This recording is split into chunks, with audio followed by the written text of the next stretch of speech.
How are you guys. तो आज हम फिर एक और वीडियो के साथ आप लोगों के सामने हैं। आज की जो हमारी वीडियो है उसमें हम लोग बहुत ही ज़्यादा इंपॉर्टेंट टॉपिक को डिस्कस करने वाले हैं। ये जो टॉपिक है ये रहेगा हमारा UK India young professional scheme के बारे में, जिसे हम लोग लॉटरी वीज़ा और वैलेट वीज़ा भी बोल देते हैं। तो हम इसके डिफरेंट डिफरेंट थिंग्स को डिस्कस करेंगे, जैसे कि सबसे पहले हम इसको अप्लाई कैसे करें। सेकंड, इसमें कौन कौन सी रिक्वायरमेंट्स हैं, जब एक बार सिलेक्शन होगी तो होगी कैसे, होने के बाद कौन कौन से डॉक्यूमेंट्स की आपको जरूरत पड़ेगी and the further process. So this video is going to be the thorough review and very profound discussion on UK India professional singing scheme.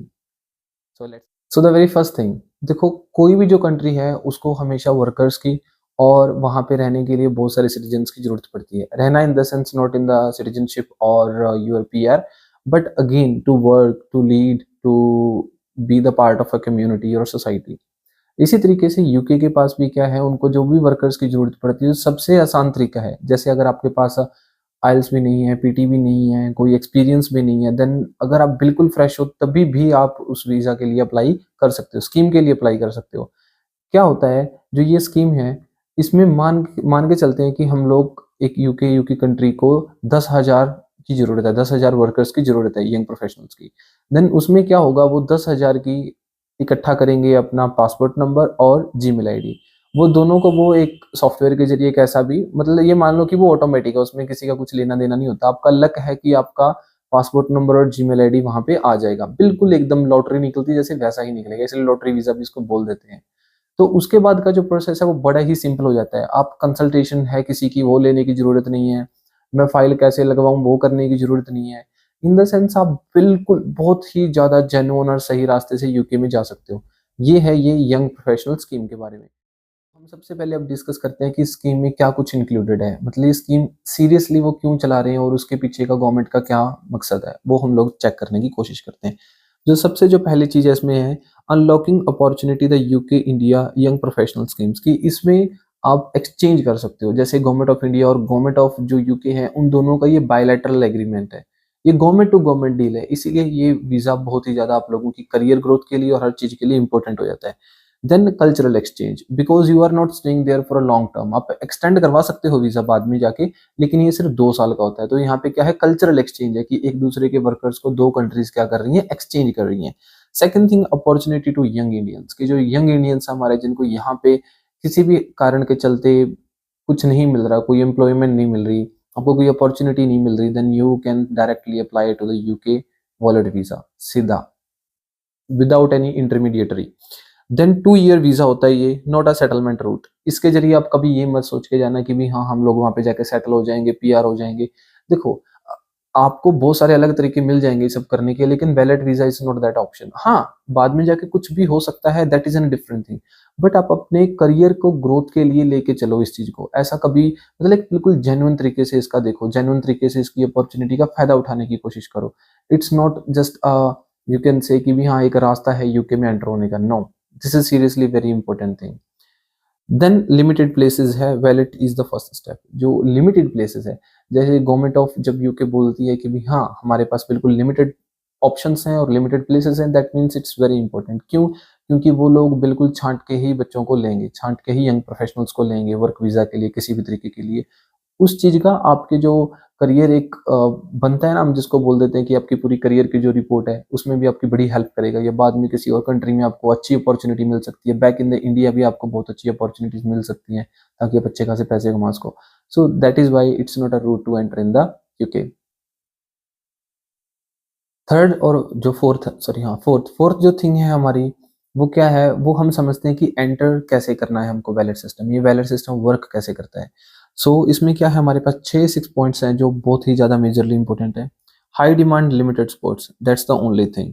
इसमें क्या होता है, the visa scheme is highly sought after only 3,000 places available. इसमें क्या है कि भाई ये ओनली बहुत ही लिमिटेड, जैसे 3,000 4,000 के आसपास के लोगों को लेते हैं।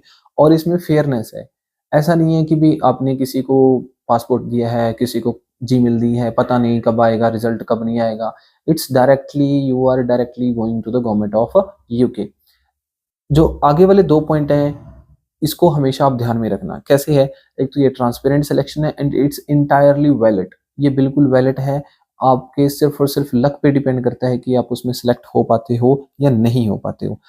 एंड ये वैलेट सिस्टम क्या करता है, बहुत सारी एप्लीकेशंस को बल्क में हैंडल कर लेता है और आपका जो रिजल्ट होगा वो भी बिल्कुल फेयर तरीके से आएगा। आपको बताया भी जाएगा बाकायदा कि भाई वो फेल हुआ कि यस आया। Okay, and it's free of cost. You government is not charging even a single penny for that. ये बिल्कुल बिल्कुल फ्री ऑफ कॉस्ट है। एंड इसके साथ देखो, जो ये वाली बात होगी, अब हम लोग चलते हैं क्राइटेरिया पे। Criteria, what is the criteria to enter in the ballot system. Ballot system में जाने के लिए आपको कोई क्राइटेरिया की जरूरत नहीं है, सिर्फ जीमेल आईडी और आपका पासपोर्ट होना चाहिए। वो कोड वगैरह आता है, process is there, you can watch out the YouTube video. But लेकिन उसके बाद का क्राइटेरिया क्या भाई, अगर आप पूरी प्रोसेस को, कंप्लीट प्रोसेस को एक नजर में देखने की कोशिश करें, then what is the criteria और the eligibility. First of all, nationality, you must be a national, you must be a citizenship any country. आप इंडियन हो, नेपाली हो, कैसी भी, लेकिन सिटीजन आप होने चाहिए। एज लिमिट देखो, एलिजिबल कैंडिडेट मस्ट, उसके कितने 18 से लेकर 30 तक की उसमें एज होनी चाहिए। एज स्पेसिफिक आपको करनी पड़ेगी। ऐसा नहीं है कि आप कुछ भी रैंडमली नंबर डाल दो सिर्फ एंटर करने के लिए, वैलेट को बाद में वो सब कुछ चीजें देखी जाती हैं। डिग्री, आपकी कोई ना कोई डिग्री होनी चाहिए, जैसे या तो आप ग्रेजुएट हो, बैचलर हो, या बैचलर के इक्विवेलेंट आपकी कम से कम इतनी क्वालिफिकेशन तो होनी ही चाहिए। फाइनेंशियल रिक्वायरमेंट है यहाँ पर, application must have 2513 savings for eligibility. कम से कम आपकी बैंक बैलेंस में इतना पैसा होना चाहिए। आप ये दे रखा है, ठीक है, यूरो में या पाउंड में दे रखा है, तो आप इसको क्या है, रुपीज में कन्वर्ट करके देख लेना कि आपकी बाद की एलिजिबिलिटी ये सब कुछ बनती है या नहीं बनती। फंड्स की स्टेबिलिटी होनी चाहिए, जैसे आपका कोई आईटीआर वगैरह आप लोग फाइल करते हो, या फिर आपके सेविंग्स में काफ़ी पैसे पड़े हैं, या आपने कुछ भी मतलब कहीं ना फिक्स डिपॉजिट वगैरह करवा रखा है, या फिर आपकी प्रॉपर्टी वगैरह है, तो फंड्स की स्टेबिलिटी होनी चाहिए 2 ईयर्स के लिए। उसके बाद क्या है, टाइमिंग ऑफ द फंड्स है कि भी 28 और 30 डेज वो ओल्ड होने चाहिए, इतना तो होना चाहिए आपका जब तक आप वैलेट में एंट्री कर रहे हो। जैसे अगर आप वैलेट के फॉर्म आज भर रहे हो तो कम से कम 30-35 दिन पहले के आपके पास पैसे वो अकाउंट में होने चाहिए। उसके बाद लोकेशंस है रिक्वायर्ड कि भाई कुछ स्पेसिफिक लोकेशंस पे ही वैलेट क्या है काम करता है, वो तो चलो आपको इतना फर्क नहीं पड़ेगा उससे।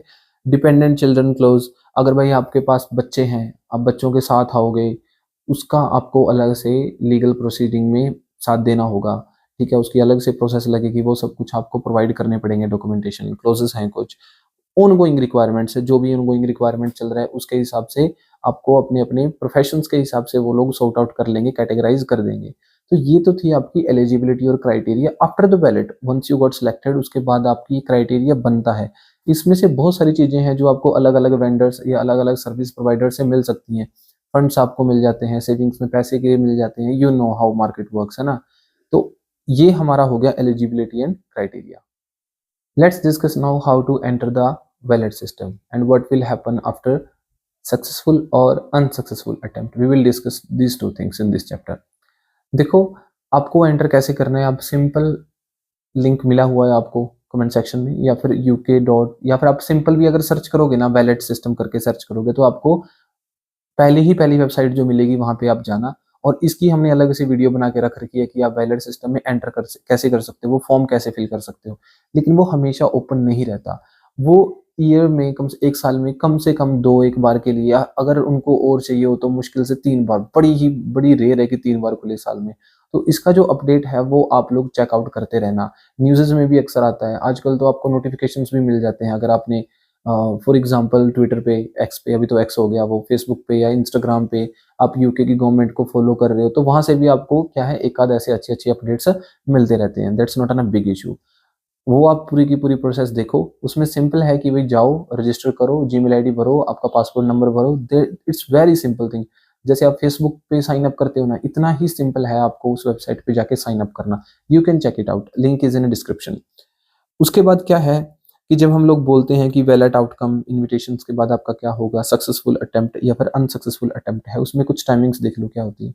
सबसे पहले तो जैसे ही आपने रजिस्टर करा, उसके 90 डेज की एप्लीकेशन विंडो होती है। 90 डेज के अंदर अंदर लगभग सभी चीजें वहां पे खत्म हो जाती हैं, और 2 वीक के अंदर आपको वैलेट का रिजल्ट मिल जाएगा कि आपका नंबर उस लॉटरी सिस्टम में पड़ा है कि नहीं पड़ा है।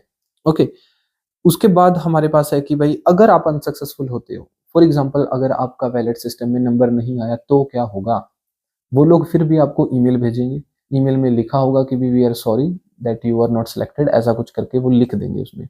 और उसके बाद क्या, वो आपको फर्दर लिंक भी देते हैं कि भी अगर आगे से अगर आपको दोबारा करना है अप्लाई, दोबारा भी कर सकते हो। नेक्स्ट टाइम आपको क्या है उसमें साइन अप करने की जरूरत नहीं पड़ेगी, साइन अप नहीं करने की जरूरत पड़ेगी, साइन इन अप करके दोबारा से वैलेट में एंटर हो सकते हो, दोबारा वहां पे जाके अप्लाई कर सकते हो। यहाँ पर ऐसा बिल्कुल भी नहीं है कि अगर आप एक बार रिजेक्ट हो चुके हो, अनसक्सेसफुल हो चुके हो, तो आप दोबारा वीजा नहीं अप्लाई कर सकते, वैलिड सिस्टम में नहीं एंटर हो सकते, बिल्कुल भी नहीं भाई, ऐसा कोई सीन नहीं है। ठीक है, उसमें जो फंड्स के बारे में मैंने आपको बताया कि रिक्वायरमेंट है, वो बाद की रिक्वायरमेंट है, ये पहले वाली रिक्वायरमेंट नहीं है बिल्कुल भी। अगर आप भाई सक्सेसफुल हो जाते हो तो क्या होगा, इट्स वेरी नाइस थिंग कि आपका उसमें नंबर बढ़ जाए, तो क्या होगा, उसके बाद क्या है, सेपरेट एप्लीकेशन आपको स्टार्ट करनी पड़ेगी। क्योंकि देखो वैलिड सिस्टम का आपके पास अथेंटिकेटेड डॉक्यूमेंट है। आप ये देखो, वीजा सक्सेस रेशियो के लिए जितना भी चीजें रिक्वायरमेंट है उसमें सबसे इंपॉर्टेंट होते हैं फाइनेंशियल डॉक्यूमेंट्स, फंड्स वगैरह, वो हम बाद में देख सकते हैं। लेकिन जो उससे भी इंपॉर्टेंट है, जो आपको वैलिड सिस्टम से मिलेगा ना, वो है एक्सेप्टेंस। भाई गवर्नमेंट ऑफ यूके आपको एक्सेप्ट कर रही है पहले ही, वो खुद आपको इनविटेशन दे रही है इस चीज का कि भाई you can now enter in the UK very legally, genuine तरीके से, बिल्कुल सही तरीके से।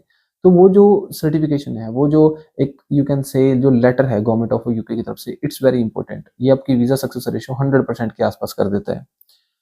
उसके बाद देखो ऑनलाइन वीजा एप्लीकेशन प्रोसेस है, इट्स वेरी सिंपल। कोई वीजा फीस है जो वो आपको बाद में ही पे करनी है, क्योंकि वैलिड की तो कोई फीस नहीं, वीजा की तो फीस है, क्योंकि अभी आप सिलेक्ट हो चुके हो, तो आप उस कैटेगरी में आ चुके हो कि जहां पर आप सिलेक्ट हो चुके हो। तो जो इमिग्रेशन हेल्थ सरचार्ज है, इसका मतलब आपको अपना हेल्थ इंश्योरेंस और हेल्थ कवर करवाना पड़ता है। ओके, देन उसके बाद हमारी जो सबमिशन फीस है, सबमिशन फीस लगेगी, इसका स्क्रीनशॉट्स और मैंने यहाँ पे डाले रखे हैं वीडियो में, आप स्क्रीनशॉट लेते चलो और देखते चलना कि कितना सरचार्ज लगता है, कितनी फीस लगती है। एम्बेसी में आप फाइल सबमिट करवाओगे तो वहाँ पे एम्बेसी के चार्जेस लगते हैं, दो मेजर चार्जेस होते हैं ये, आप मेडिकल करवाओगे, हेल्थ इंश्योरेंस लोगे और उसके बाद एम्बेसी में फीस भरोगे, ये तीन तो चार्जेस आपको हमेशा देने ही पड़ते हैं। बायोमेट्रिक अपॉइंटमेंट लेने के बाद जो वीजा प्रोसेसिंग टाइम है वो भी बहुत ही ज़्यादा सिंपल है इनका, स्पेशली और स्पेशली इस स्कीम के लिए। अदरवाइज तो आपको पता है बहुत सारी फाइलें अटकी पड़ी रहती हैं, कई कई महीने उनका रिजल्ट नहीं आता। आई डोंट नो ऐसा होता भी है कि नहीं होता, पता नहीं, कोई लोग ऐसे ही बोल देते हैं। बट इस वाली स्कीम में ऐसा बिल्कुल भी नहीं है, you will get everything on updates, आपको जीमेल पे हर एक चीज मिलती रहेगी। Now another very important thing, visa condition, what you can do and can not do. भाई वीजा में आप क्या कर सकते हो, क्या नहीं कर सकते, किन बातों का आपको ध्यान रखना है, किन बातों को आप थोड़ा सा लाइटली ले सकते हो, नजरअंदाज कर सकते हो। ओके, देखो व्हाट कैन यू डू। सबसे पहले है लीगली रिजाइड इन, आप 2 साल तक लीगली, आप कहाँ कितने टाइम तक वहां पे रुक सकते हो, 2 साल तक आप रुक सकते हो। लिव इन द यूके, 2 साल तक रुको, आप वहां पे एक्सप्लोर करो, कल्चर एक्सप्लोर करो, कहीं घूमने जाओ, ठीक है, उसके बाद वहाँ पे काम भी करो आप साथ साथ में। It's very lovely opportunity to stay in any country for 2 years, आप ऐसा कर सकते हो। वर्क इन मोस्ट जॉब्स, बहुत सारी जो नौकरियां हैं, जॉब्स हैं, अपने करियर के हिसाब से, आप अपनी पोर्टफोलियो के हिसाब से या फिर अपनी बैकग्राउंड एजुकेशन के हिसाब से वहाँ पे काम भी कर सकते हो। आप स्टडी भी कर सकते हो, शॉर्ट टर्म के लिए यहाँ पे स्टडी कर सकते हो। अगर आपको वहाँ पे एक्सटेंड करवाना हो वीजा, एक्सटेंड करवा के भी आप स्टडी कर सकते हो, ट्रैवल कर सकते हो वेरी फ्रीली। ओके, आपको ज़्यादा कुछ रिक्वायरमेंट्स की जरूरत नहीं पड़ेगी, पासेस की जरूरत नहीं पड़ेगी, इट्स वेरी नाइस थिंग। आप एक अपना सेटअप कर सकते हो, बिजनेस सेटअप कर सकते हो वहां पे जाके। ओके, अगर 2 साल के अंदर आपको लगे कि भी हाँ नहीं, I want to invest more in the UK, आप अपना कोई बिजनेस खोल सकते हो वहां पे जाके। It's very very lovely opportunity guys.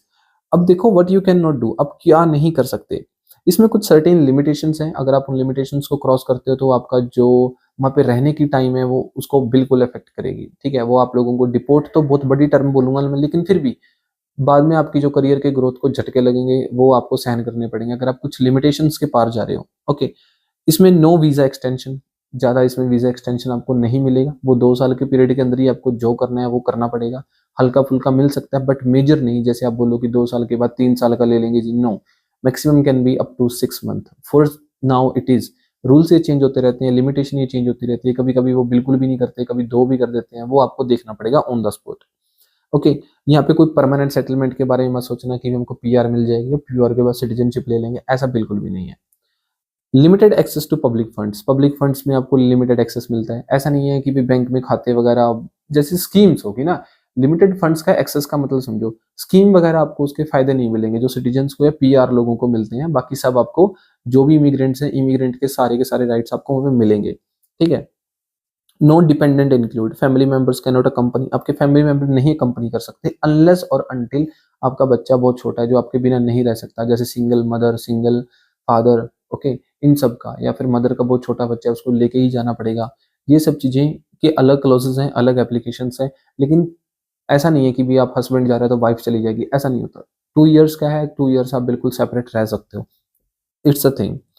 अब नेक्स्ट जो हमारा चैप्टर है वो होने वाला है की टिप्स के ऊपर। What should you be very careful about, आपको किस चीज के बारे में ज्यादा केयरफुल रहना चाहिए। सबसे पहले तो है ऑफिशियल सोर्स government.uk, gov.uk की वेबसाइट पे जाओ, वहां पे जाके हर एक चीज को पढ़ो, देखो, समझो कि क्या है क्या नहीं है। ठीक है, वहाँ पे सिंपल लैंग्वेजेस में हर एक चीज लिख रखी है, आप लोगों को जाके विजिट करना चाहिए वो वेबसाइट।